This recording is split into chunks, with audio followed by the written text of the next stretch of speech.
et bateau basali Jean-Pierre Mabé ils a bateau musika te maman Sylvie ils a bateau ya zwa ki lokola bandeko ils a bateau ya lokota ki bango kolokota en même temps salinga mwa muke na kanisa ki na ba intervention na landi nyonso te na ba intervention na kokai koyoka ta mwa mo merci na bandeko sans kotanga kombo hein merci na bandeko nyonso oyo baaki ko sunga ngai na lo balano na ndeko Thomas avec toute l'amitié que j'ai pour lui et je lui ai dit ils a soni que yé Thomas va utiliser le quoi moi na bitinda est-ce que va utiliser si parce qu'il y a le but qu'ils a membre de cette commission a membre de la commission ils a soni mais na tikali koyoka ngote bon c'est la vie et ça problème te que yé Thomas tikanga na loba aya na ba émission pa na bino abanda koloba oyazo loba comme tout témoin Jean-Pierre Bemba senga nini merci merci ya loba que je connais le Congo mais aïba d'abord MLC il n'est pas fondateur du MLC so ka sali histoire du MLC na kanisa loba on jamais biso yebi ki ministre ya défense azali ministre de la défense te azali vice-ministre avec rang lieutenant-colonel. La corruption est établie dans ce cas-là. La subordination est arrivée à la suite d'une corruption. Quand nazali juriste nazali avocat na baro ya Kinshasa. Naza professeur ordinaire et université à Kinshasa na banda assistant tisuka do na komi na suka. Donc le corono moto azate. En tout cas naza ordinaire. Ndeko na yo penza ko tia au président de l'Assemblée nationale. La deuxième personnalité. Il appelle ça Jean-Pierre Bemba merci. Boniko. Yende asenga Bemba pardon. Na mabe asali Bemba. Non. Jean-Pierre Bemba Tikeli est parti. A Yokani pour Boma parti à Jean-Pierre Bemba. A Bengani ba cadre nyonso.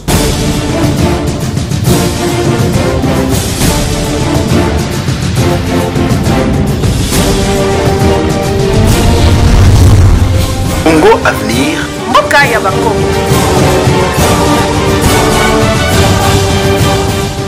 Na bino ba bozé so belé pona kolanda masolo yo bolinga ka mingi bongo souvina lobby équipe nationale boy ba ete maman Solange Kwale na masolo ya Mpifo azana mopanzi ndeko Zulu na masolo ya Sembo azana katikati penga imoko molobi na bino maman Sylvie bongo na masolo pona ekolo tozana bino elongo pona masolo bolinga ka mingi bongo to pona bino mwana mboka professeur Jacques Njoli Esengekeli Ouazali bongo professeur spécialiste en droit et atteint na Panthéon Sorbonne kuna na Paris azali lisusu sénateur et inspecteur général na parti MLC ya mwana mboka Jean-Pierre Bemba Gombo kasi toko bomba te azali bongo lisusu azali ki bongo vice-président ya commission électorale nationale indépendante CENI o kamamaki na mwana mboka Ngoy Mulunda na ye moko bikoti belé pote tukulu ya makambo ebele ya MLC makambo élection makambo mike actualité bongo professeur Jacques Njoli ngai elongo na bandeko topesi mbote mena sengeli bo obakisa kinaza bongo avocat na baro ya matete pe nazaki bongo magistrat militaire kobanda mobu Kotomoko Tukulibwa na obabengi 86 ti na 97 naza bongo magistrat militaire avec grade ya premier substitut de l'auditeur militaire à garnison na salaki bongo intérim et auditeur na ya garnison pendant mbula mobimba ebangi service te parce que tant que solo là faut vous ba ka tant mususu expérience ya magistrat ils en a 4 expérience ya avocat ils en a 4 expérience ya professeur ils en a 4 et puis expérience ya législateur comme sénateur ils en a 4 moi mboka professeur Jacques Njoli sénateur magistrat au bakiti sous bikoté belé katina yo émission to ko salango 48 heures avant tes listes provisoires il y a ba candidat président puis il y a ba députés nationaux et bima na seni kuna bio na MLC moral les andegeni moral les ali kimia mais nakoki ko bomba ote tozali na moi bokebi pona nini moni mama Sylvie élection ezali eloko moko ekongoza la fête au babinga na français rite ya renouvellement ya pacte topé buvandi ya bana mboka mais na bamboka na biso élection ekoma lokola bitumba élection ekoma lokola kindoki na oyo ezalaki pembe bato balingi bamonisa yango moyindo yango wana omoni na bamboka mingi ya Afrika maponomi ekomaka ngunga moko oyo olie esangisa ekolo bikolo eza kopanzana bakonflit nyonso eza na mboka na biso ya Afrique ezali lié na makambo etali maponomi et koréussir pari wana ke maponomi ekoma jeu neti babenga yango lisano jeu électoral ekoma bongo routine défi monene toza nango yango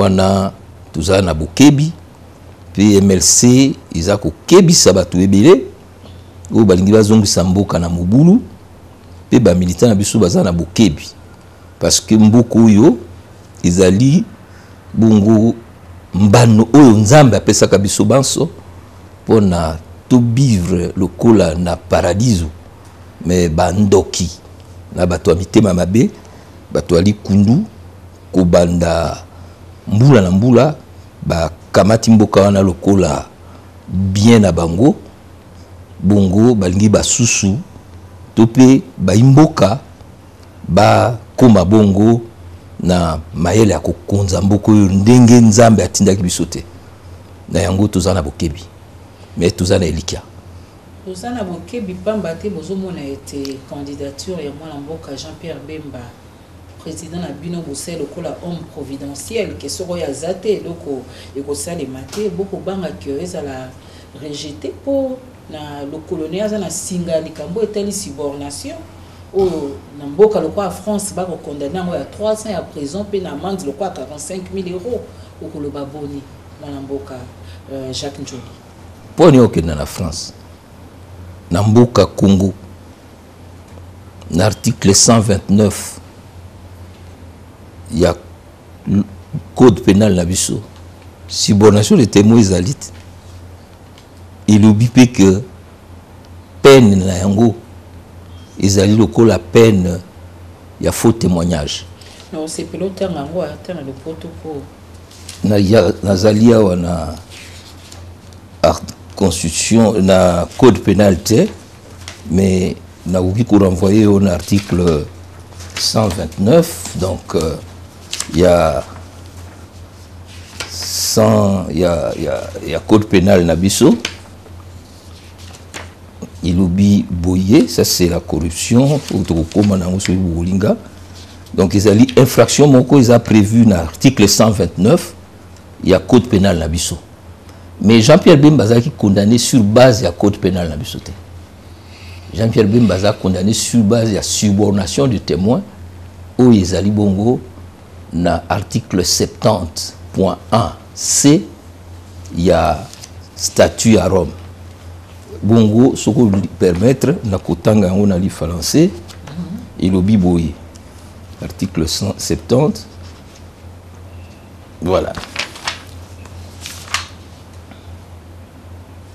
atteinte à l'administration de la justice C subornation des témoins manœuvre visant à empêcher un témoin de comparaître ou de déposer librement ils allaient bongo donc ba manœuvre to bisaleli to pe bisalela pour na ko pekisa témoin aya liboso na tribunal to pe aloba na kimia na bengi yango na bonsomi représailles contre un témoin ko menacer témoin ce qui a lobby makambo ko bebisa destruction ou falsification d'éléments de preuve ko bebisa bikela oyo ko pesa bongo preuve ou entrave au rassemblement de tels éléments.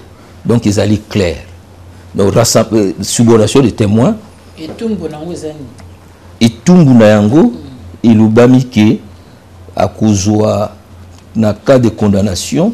Donc système il y a nani ezali au moins entre 5 ans maximum ou amende et ou amende. Donc bako condamné na 5 ans maximum.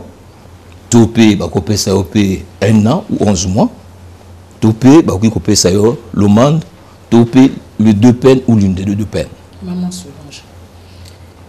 Professeur Jacques Njoli, le président Motamaïel, le président de la continent, Maman Sylvia Tangaki à terre, les lois ont pesé une signification et subordination. Mais na souka, mais qui comme ça moi moqué, mon toi qui peut couper, ça peut couper, c'est tout mon toi qui peut foutre amende. Kasi les lois, est-ce que tu peux colobater ces pays? Où est-ce qu'il y a 4 makamana le coup la Jean-Pierre Bemba qui condamné à Ouate na code pénal ya RDCT avec condamné na makamwa statut de Rome. Est-ce que les autres qui colobater ces pays et osunga de Jean-Pierre Bemba parce que tant au mususu soko a se prononcer qui clairement dans les camboyo le quoi ba kata qui o aliboso dans les loki miezali pour tout le monde bien so comme côté le gouvernement congolais le colandais ezali ndé faute ya gouvernement congolais. Té maman, tu côté le gouvernement congolais, tu côté le la société, tu colandandé mibeko.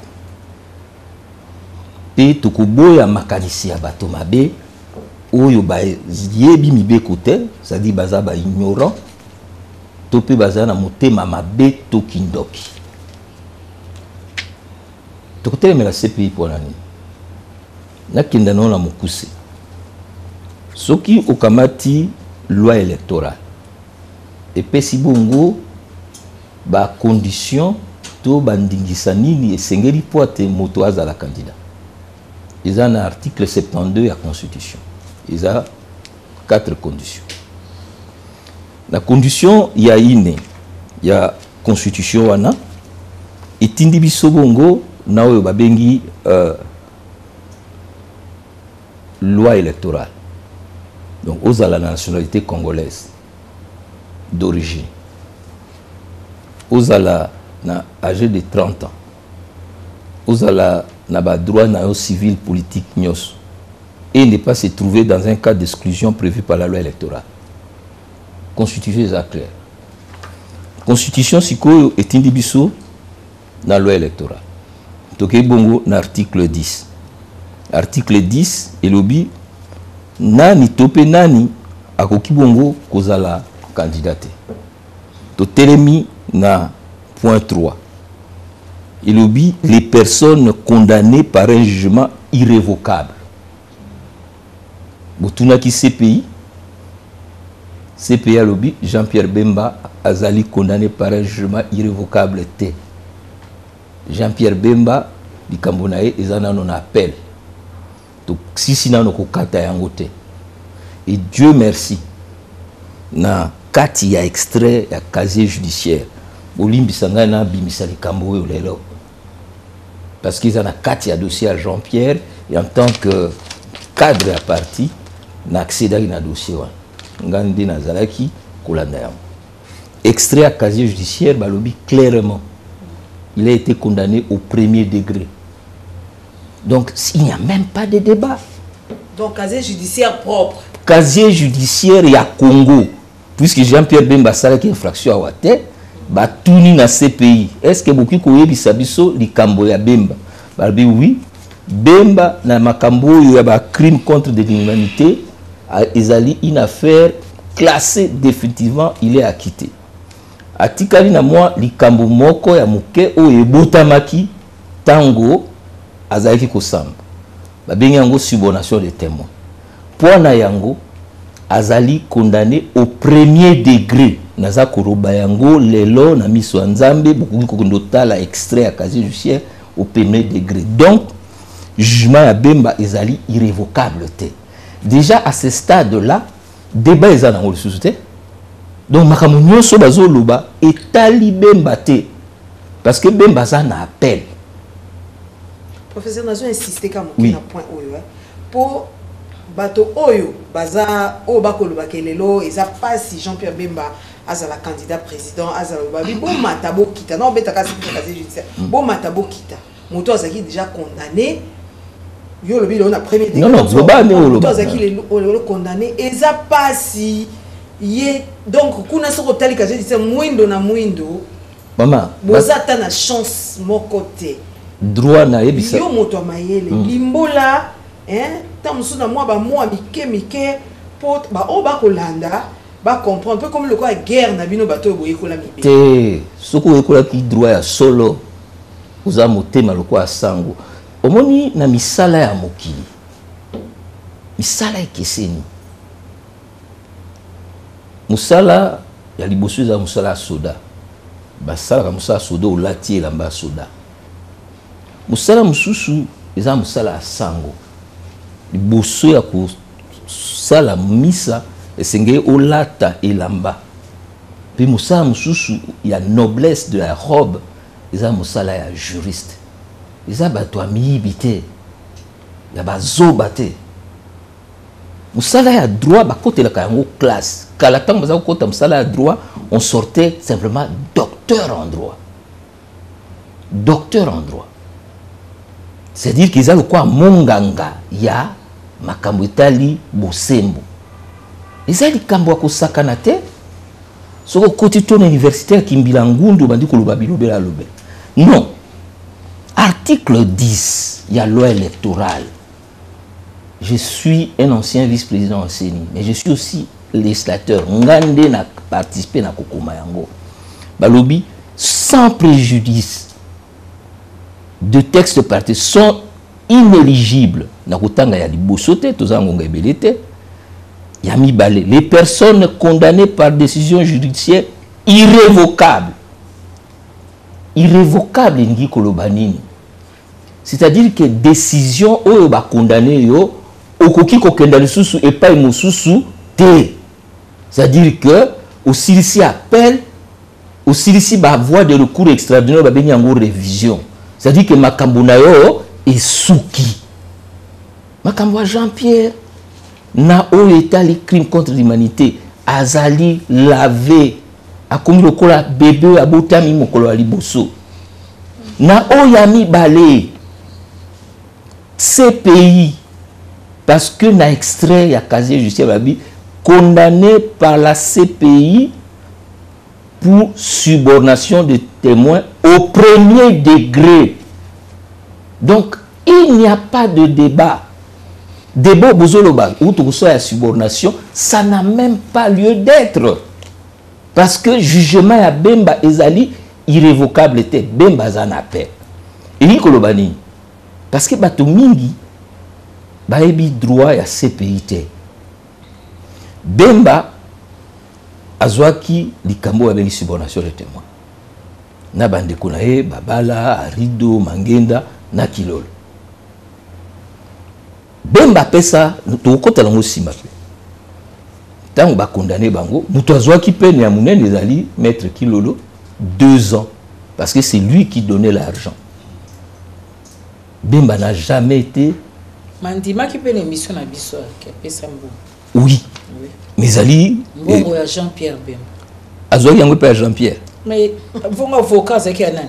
Avocat Jean-Pierre, mais Azoki non. Tout à fait. Bon, la poche na yemoko. Azumbongo na cadre ya responsabilité sur cette infraction, moto na moto azana responsabilité na ye. Na le jugement y appel na point 814 non, il est dit Bemba n'a jamais donné de l'argent. C'est clair. A pesa mbongo te. Et ata pesa kimbongo. Et continue na cadre de subornation de témoins. Donc, nanina zonge la porte au bungate. Donc, pour que bolongo la moto, il faut azala condamné par un jugement irrévocable. Ce qui aux Ubongo lexique, top dictionnaire, il y a droit, irrévocable Ngi Kolobanini. C'est que le jugement ne peut plus faire l'objet de voies de recours ordinaires, c'est-à-dire ni appel, ni opposition. Il voit des recours extraordinaires, c'est-à-dire cassation, révision. Jean-Pierre a commis na kuna na noté. Et maman, toujours senga na bateau bazolo babilobela lobila wana batanga ka statut de Rome. Na ko permettre ngana tangela yo statut de Rome. L'article 81.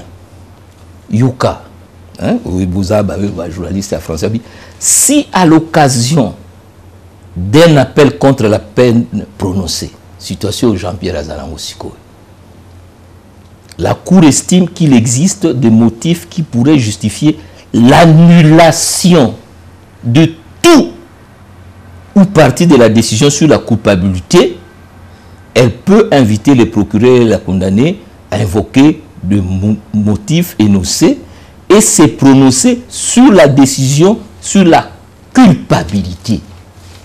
Donc, Jean-Pierre Bemba, compte tenu à Makambo et le cas qui n'a première affaire, à qui n'appelle point na ba longo la culpabilité wana.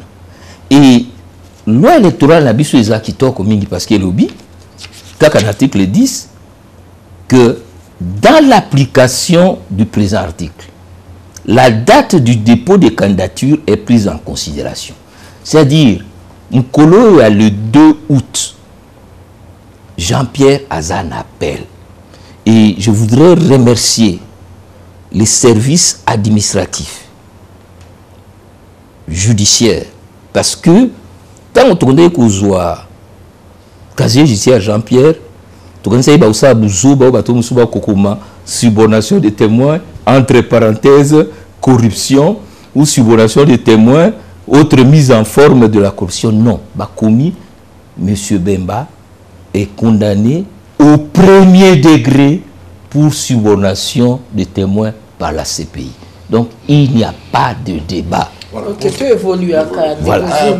Professeur, tu es acteur politique congolais, on connaît les joueurs et son jeu. Pour Naïbi Bino, les lois qui s'est invalidé Jean-Pierre Bemba, MLC au Saraboni. D'abord,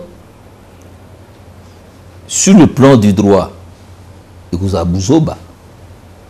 Parce que vous validez sur quelle base? Vous validez sur quelle base?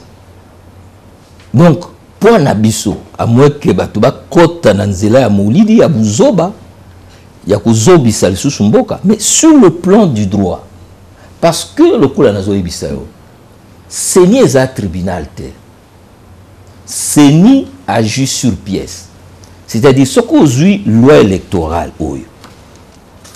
l'article 72, et puis aucun article 103. Tant que vous de Kouzulu, vous déposez dossier na yo, ya candidat, bako senga yo, ba pièce.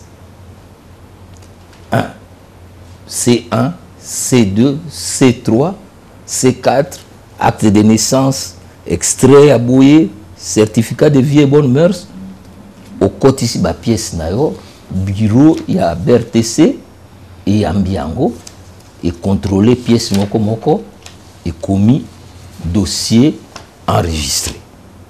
Tant que c'est enregistré en gros, sous une mesure d'exécution, assemblée plénière et assainie que ça est là et que ça là contrôle il y a des pièces wana ou agent bango salaki. Monsieur Bemba, oui. Est-ce que Azan a la nationalité congolaise? Quelle est la pièce qu'il faut montrer? Certificat de nationalité. Yango. Est-ce que M. Bemba a plus de 30 ans? Oui. Acte de naissance nae Yango. Aza Botamina Bokada na Sudou Bangui. Azana 55 ans. Troisième pièce. Est-ce qu'il est privé de ses droits civils et politiques? Non. Il n'y a pas de jugement. Quatrième pièce. Est-ce qu'il est concerné par l'un des chefs ou l'une des infractions prévues par l'article 10? Est-ce que Bemba viola, exploitation illégale, corruption, détournement, assassinat? Il faut autant là, ce qui subordination des témoins aliens, ce qui est sali en côté. Agent et Séni, à juge. Mais professeur, et bon au point où le point où ils allaient sa longue absence au pays. Voilà encore une autre mystification. Ngaza ancien vice-présidentiel, Ngaza législateur. Lucas disposition, il y a loi électorale où il dit qu'il faut ça là. Au contraire, pour nous faciliter bande qu'on a biso ou bazar étranger, et c'est le cas de Jean-Pierre Bemba qui est arrivé, c'est que le jour où tu viens déposer ta candidature, ce qu'on voit qui tant ou à ça la carte électeur le même jour bah qu'on a enrôlé. Donc tout ça c'est de la mystification, mais nous allons comprendre les aboubangi. Voilà, maman Sylvie Olimisana Mamouké, professeur Lelo, actualité ça interview à président Chamanabino, auto ça na RFI, nazui point il y a subordination des témoins. Réaction à professeur Njoli, na point wana oké malobaki. Président Kengo, c'est un ancien magistrat qui a la structure de la pensée judiciaire Yabango. Et ce n'est pas mal. Il a dit, Bemba Kendeki, pour la Makambo, où il est na Centrafrique, où il bazwa ki basi na makasi, na Makambo, où il ba Soudan et Basalaki. Tango Makambo wana isili, Wabiango, l'affaire principale, subordination des témoins ali, affaire secondaire, na droit au lobaka, l'accessoire sur les principales. Donc, Kengwalobi, Likambouana, il faut qu'on bosse na yango. Et c'est une logique juridique, c'est une logique judiciaire qu'il faut apprécier. Professeur Njoli. Oui, madame.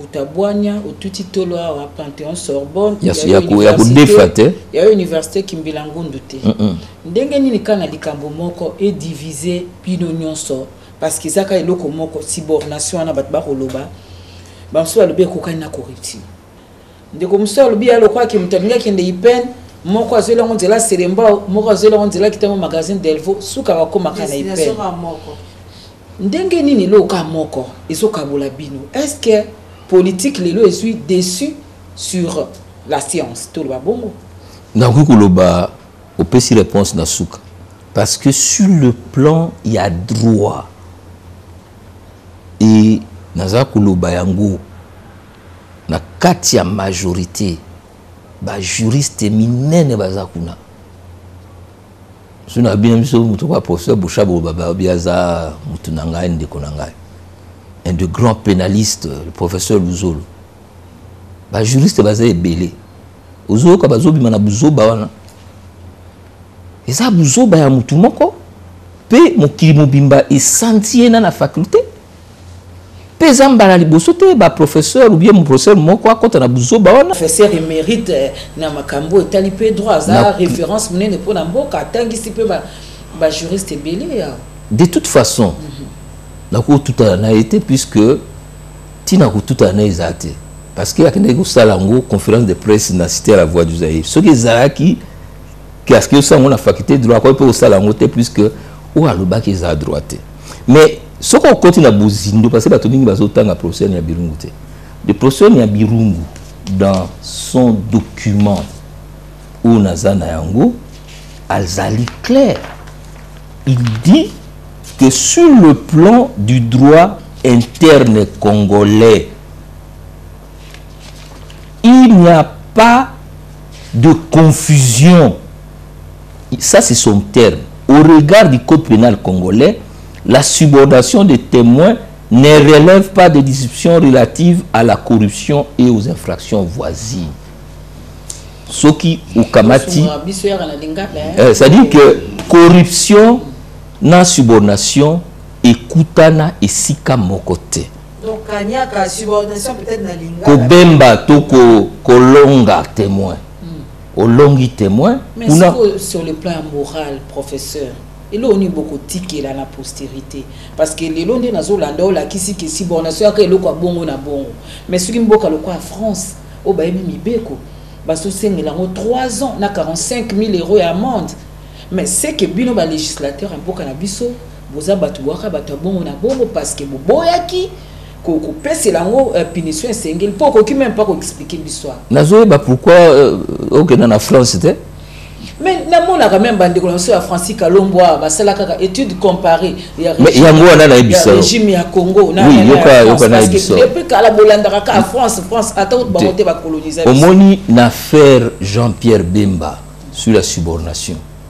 C'est un document je mets à 520 pages. 520 pages. On a fait l'étude comparée. Non seulement il y a droit français, il y a droit allemand, il y a droit espagnol, et les éléments, on a ça que le ils ont makambo à moralité. Morale, ils allaient le komusus. Droit, ils allaient le komusus. Morale, ils allaient le banini. Neti, yayana leki, yatata mokosu babalani. Bavandi makango. C'est immoral, c'est choquant. C'est l'inceste. Mais bon, même avant qu'on a un bon côté, juge à Kolgalobi, mais infraction est tout ça a droit. Et en matière à droit, ça la kaoto bengi analogie. C'est-à-dire que ça la ko sangisa. Maman Sylvie, n'a aucune de comment elle qui a wa. Soit ça ka droit na ewapi. Alors bisoko longwe na ipen. Aux Unzela ya Selembao. Non. Omoni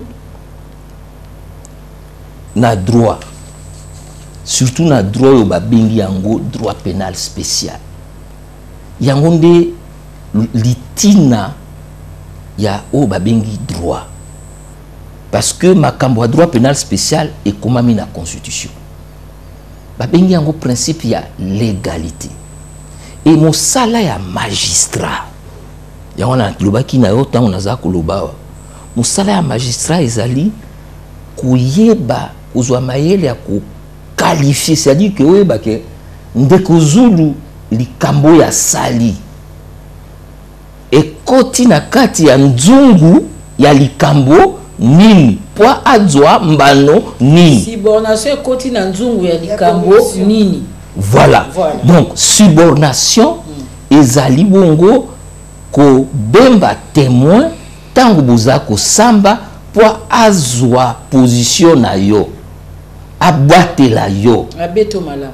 Mais quand déjà code pénal est pekisi yango, mais ezali nini? Na kati ya loi électorale, code pénal ezali na 500 incriminations. Mais na loi électorale baponi oyo baza ko estimer que oyo soko sali yango nde okozala candidater. Donc balubaka na droit na latin ubi lex voluit dixit, ubi lex noluit taquit. Et si ka mobeko elingi akoloba, et si ka mobeko e boy akovanda nye. Donc ezali bisote de tolobaki. Donc loi et lobby subornation te. Bongo yo do zwango pour na nini? Bongo pour ni bazwa ki adultère te. Pour adultère les aime bien. Ah mais tiango Professeur Joly, sénateur. Oui maman. Otangeli biso penza toujours ba buku etondi wana on te moto ekosala. Tout à fait. Et puis ba buku nyoso otie wana pe oyebi na page oyo likambo boezali. Bongo musana ngati. Soko na manso wana. O bino buku loba. Ba to nyoso ba yebi ni beko na MLC ba koloba. Ba to pe ba yebi beko bazana bango indépendant ba koloba na manso mana. Esali telelo to suika ka télé 24. Kombo ya ndeko Jean-Pierre Bemba elongwe na course. Elo ni koki koleka. Elo ni ekosalema après wana. Ekosenga te nini. Cour constitutionnelle et que dans un premier temps MLC que pour donc à imaginer scénario à imaginer le scénario bisoto oui ko imaginer scénario ya buzo bate. Nous avons confiance dans l'institution CENI et nous avons écrit à la CENI, à la personne il y a président Nanga. Je crois que depuis Jean-Pierre Bemba parmi Mutuali Bossoubi a mis balé, il y a un outil à candidature qui a eu l'honneur d'être reçu par le président Nanga. Maman Sylvie, moni musala otozo sala ya ba l'état ya makambo ya élection, iza musala moko ya kilo. Na ki koloba tout ça quand on a une émission moko après l'élection, ce qui m'a ponomi les canines à ma baie et que vous avez la responsabilité wana et ça la passe mingi. Ti suka ya bomo inayo bato banda kolobela yo. Na yango ndeko nanga na bandilandi baye banso bazali face à responsabilité la bango na histoire. Donc tuzali ko senga na bango bakota nzela ya manianga te basala oyo musala na bango ya agents électoraux et sengi bango, c'est-à-dire bami substituer na ba jujuté toyebi bazali objet à ba pression et belé kasi bakota na makambo ba médiocrité biso ba politicien toza lokola bato balingi bazwa mbuma soko moni mbuma manga eteli tam soko zwa et pasola okata nzete mobimba. Donc eza musala moko eza ko senga bango devoir d'élévation et je crois que avec les éléments bango ba ko trancher sur pièce ba kutala kaka o eza na kati ya dossier baza na pouvoir moko te babanda kolobao subordination égale corruption non ba kutanga kaka o ekomi yango na pona biso tuza komipesa peza pasi mingi te. Professeur Njoli tomoni yo telemeli makambo ya que moto akokende to prison makala o azwinzira mususu azwinzira mususu bakukuta na kanzira esika moko essentiel ezaka ba onso boke na ndako moko boke na esika moko yo lutte ezandenge moko te corruption na subordination et cocanité wana to landi so o tia commentaire sima même tout les ali susu ya ko tout ya li ba ko landa o mingi en tant que professeur ya droit ancien vice-président à CENI au Koleka qui a l'anniversaire makambo ya radio andi ko na biso Christian de Sapo na top Congo au Koloba makambo ibele mais vous avez une leçon à pesa te na makambo pe ko tout ça bibeko na makambo etali CENI ba besoin de leçon à pesa bon est-ce que so yo moko ya la ki kuna on a comme on a teke makambo e ko kine na lima e ko kina ndenge sengeli omoni bato mingi baloba mambo élection surtout tango tulika na CENI baebi penza où il est kakina katite et c'est vrai que l'institution a failli mais il faut que bandi makake ko ça sa élection na ngongo biso zwaki wana ya 6 mois ont enrôlé au commandé matériel sa élection ezaki muke mais baoyo bayebi ngai na kati ya CENI wana to pe baoyo bakuta na kanga lokwa motei to na Sénat bayebi ke nazali mutu moko je ne prends pas de gants et je suis un homme qui reste dans la rigueur de la loi. J'assume ma part de responsabilité na oyo lekai na CENI mais ezali expérience oyo ezali kotinda ngai na te ya baleki oyo baye sima yango na yebisaki oyo ke il faut bakeba na bapoliticien mbala mingi nazala koloba na bandeko tozalaki na bango politicien azoluka alia mbuma mais akotinda yo osala buzoba. Mais tango yo sali buzoba wana alembuma akotala yo atala miso te. Voilà. Donc manipulation ezali. Ça dit que tozalaka 7 membres ya bureau ya Seni. Nakaisi bayi ke ba bunga kandengo wana. To perdre même basusu bakufa. Même pour na okunda bango za qui passe. Donc il faut kokeba. Pe soko ke lelo na Seni. Mais on peut relever musique apo moral no ekoyaka penza. Kasi penza. Mais c'est balinga ki oti po batela pe ba voix na bango te po so non. Mais ça zone élection te non njoli mutasalanga bu. Ba te bele biso to yamba. Na kati ya MLC je n'ai jamais eu de problème à cause de MLC. Parce que du début à la fin, j'étais en contact avec les MLC pour leur dire Tala, ce que vous voyez, il y a 200 candidats sur l'ensemble du territoire, sans que vous choisir Mouto et Bouzanaï comme candidat président, beaucoup de voix 22. Et les MLC a eu 22 députés. Voilà, professeur. Le Jean-Pierre Bemba Zongaki, c'était le 1er août. La cité Bélé Balobino, tout senti que Jean-Pierre Bemba a changé. Il est l'impression et précis, et ça le rôle là-bas, pourquoi Jean-Pierre Bemba pas adversaire politique. Professeur, pourquoi Jean-Pierre Bemba fait peur à l'adversaire politique? Jean-Pierre Bemba fait peur pour rien, mais il a raison. Il y a des Bosso, pourquoi je dis qu'il fait peur pour rien? Des Zulu. Tant que tu as une mission, on a que beaucoup de biso, nous avons apprécié un kita ebele, parce que moi ba mayele ou ba diplôme ebele, mais tout ça pour avancer parce que tout ça l'État na motema mabe, na motema ndoki. Ndeko na bino auti voyage te, auti sika ya passé pendant 10 ans. Mais la population, ba ndeko na e bana, ba yambi ndeko na bango na mwasi na ye na boboto. Mais oyo ngai na moni pa ya bandeko ya l'État.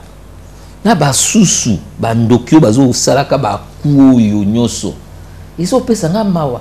Comment on peut diriger un pays avec la passion mais sans compassion? Jean-Pierre Bemba ya fala balata représenter ata kosinga ata merci na ope basalela eloko bino boso bomba boso bosa na yango wana. Jean-Pierre Bemba bato bakinda ki balobi ke non asala bato mabe mais appel na bande comme ça bazaki ko lika été que Jean-Pierre Bemba est dans les bons ba risquer même au baka ko risquer. Le quoi d'abord merci à ta résumé kaka peut-être Rosa qui na conférence de presse il y a Jean-Pierre T.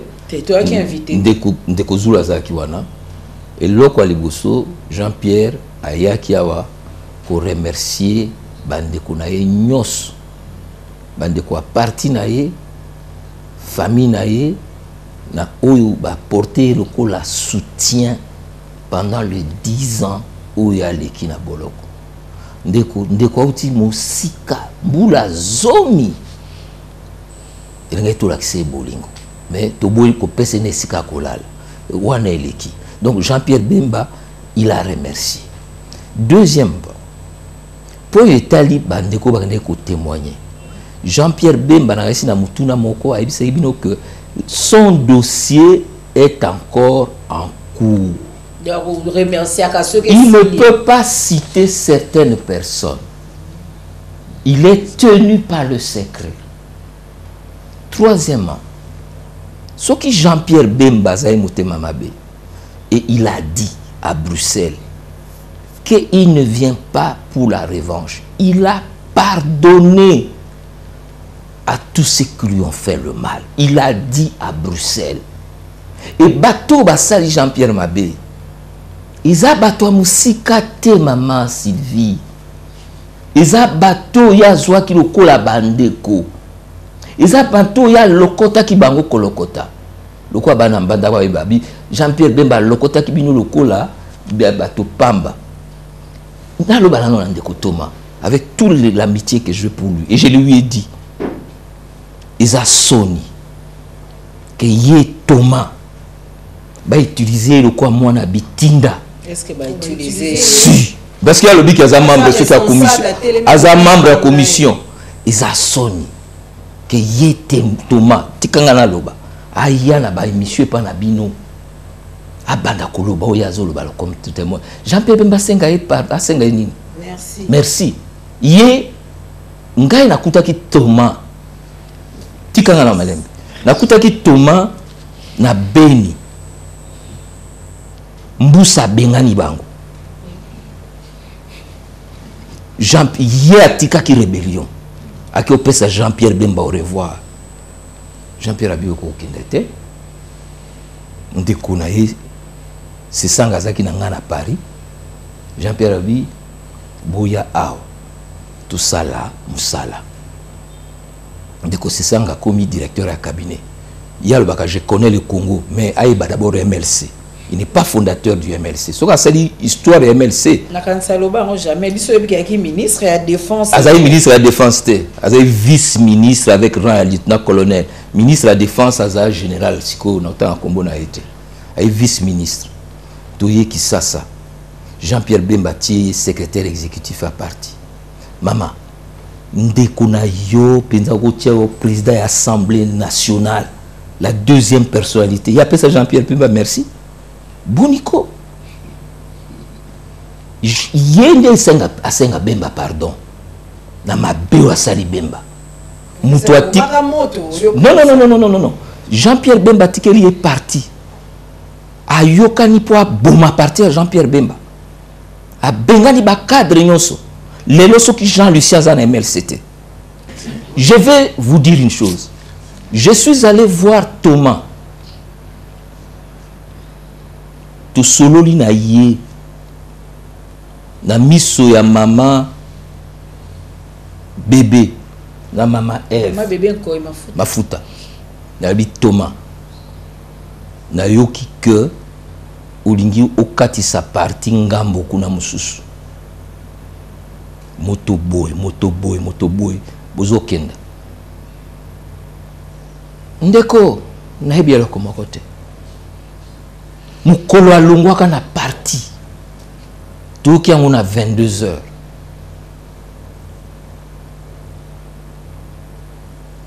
aza kopesa bato ba telefone na mongongo ya Jean-Pierre ya lokuta Jean-Pierre Bemba moto atindi ye akota na gouvernement et je peux vous le dire parce que Zango c'est la poste à ministre de la justice et le va mapper professeur ça peut sembo professeur, oui. Depuis Olivier Kamita, tout le monde a rentré à ce qui est nano, ce qui jamais Kambinga te lo basu nani, ce qui ben tingi, batunion se balongwa kaka, bazaka mabe. Est-ce que ce n'est pas le parti qui est mauvais finalement des bozok na batambo nyo so bandundo, bazalaka mabe? Olingi to sa histoire MLC. Na lobby na zui, non je te na loba. In globe na mokuse. Premier secrétaire général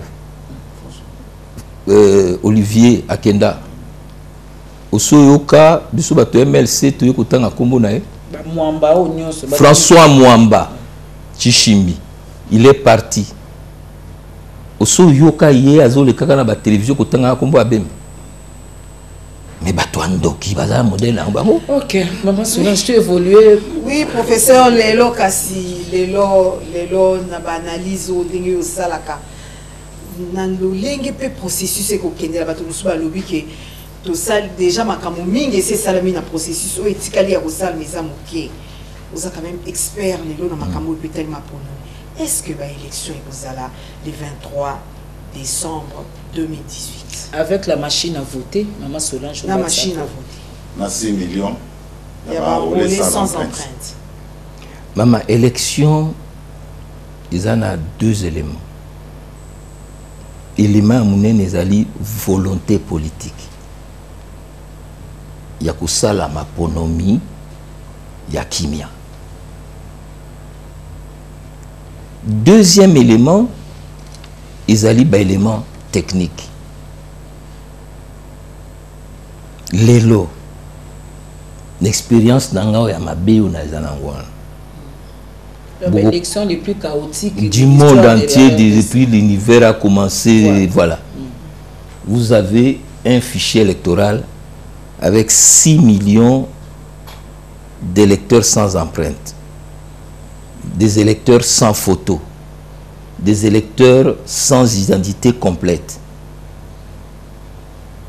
Depuis mesures et applications, article 18, sur une abondité, et le biboui.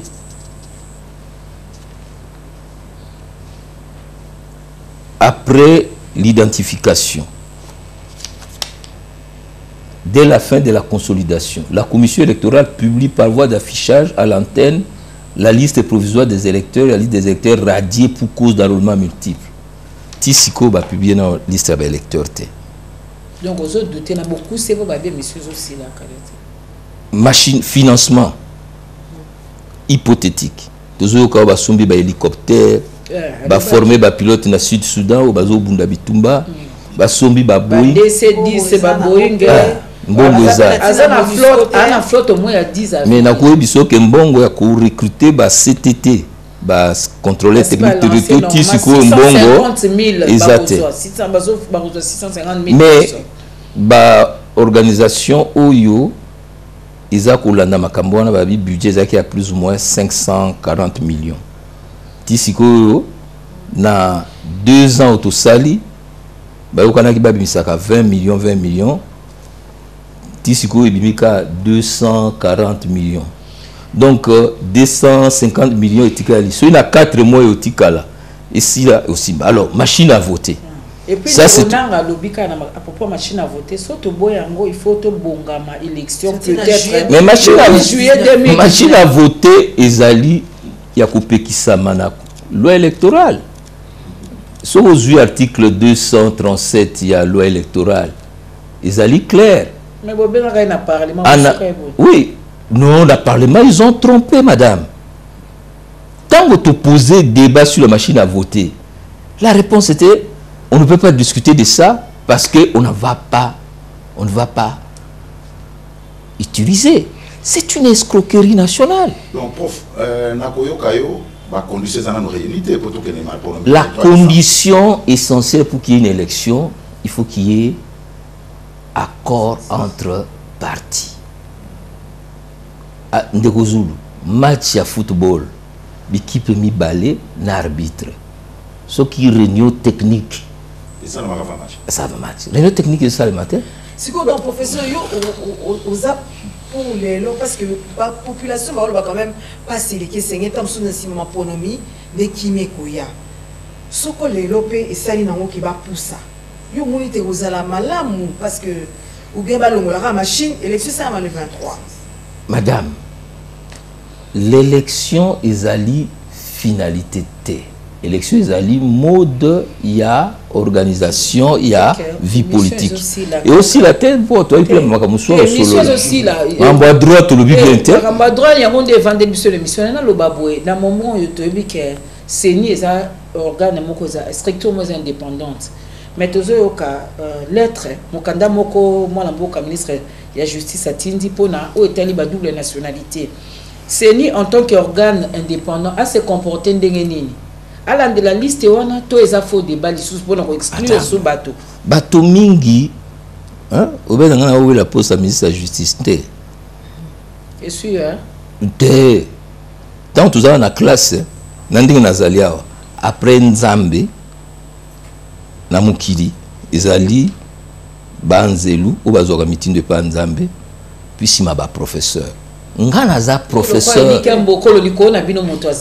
na ebindika ça ko ya ba milité mais ngana za professeur ordinaire et université à Kinshasa na banda assistant tisuka do na komi na suka donc likolo no moto azate te na tout cas na za ordinaire na za chance aux ba collègues le quoi ba Evariste Bochab ba Luzolo Bambi donc hein tout kola na ndako wana pe tu ya ko samsa ndako na donc toi na somo eloko monte donc là ba poste ça on doit pas double nationalité alors double nationalité tala eloko musala ya CENI na ebisio ya contrôle ya recevabilité et ko salema sur pièce ndeko Zulu aza candidat pour na koyeba soka za congolais aza atie carte ya photocopie recto verso ya carte ya électeur atie extrait d'acte de naissance pour na ba candidat président de la République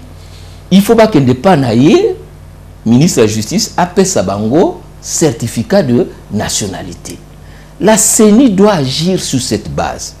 Est-ce que Maman Sylvie, dans une république sérieuse, un ministre a vendu un tableau et un front commun, ce qui a banani, a cloué que n'a commis lettre. Front commun des Congolais. Oui, semble-t-il. On peut changer ces Congolais en tout. Alors, au Kamati Sikoyo, liste moko boy. Zulu, roumain. Songolo, centrafricain.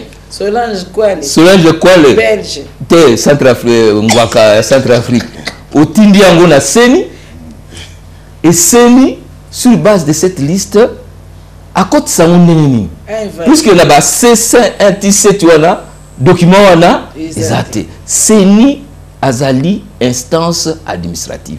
Ce qui a moni pièce moko zamabe, na ba pièce a sali que na longoli document na yo professeur Jacques Njoli émission ici sur la pesa de Lobasuka soko salaki subornation des témoins ils allaient infraction ou ils en a quatre à droit congolais l'article 129 corruption ils en a quatre à droit congolais na 147 ben infraction ils ont ébélé législateur a poni ben infraction oyo atangi kombo ils ont makambo kozwa nzela selemba unanimité soko salaka ba école technique to sala droit ya bukolo aux juristes te juriste za mutu a sali licence na droit botika koloba makambo boyebite.